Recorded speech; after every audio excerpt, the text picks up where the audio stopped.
Bertujuan untuk memperkuat ketahanan pangan di masyarakat dan membuka ruang terbuka hijau untuk menjaga kondisi udara yang ada di tengah kawasan industri, pemerintah Desa Cicadas, Kecamatan Gunung Putri membangun peternakan dan pengembang-biakan serta pembesaran hewan ternak.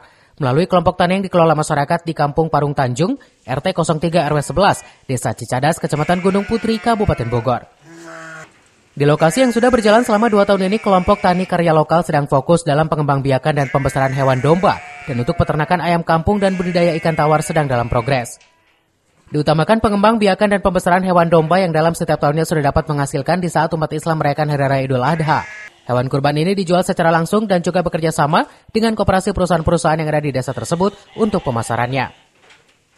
Ini tempat kita dari program ketahanan pangan desa membuat kelompok ternak untuk masyarakat. Pengelolanya masyarakat sekitar sini di Garis 4 Parung Tanjung.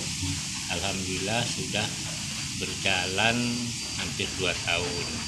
Nah, kita fokus di pembesaran dan pengembang-biakan domba.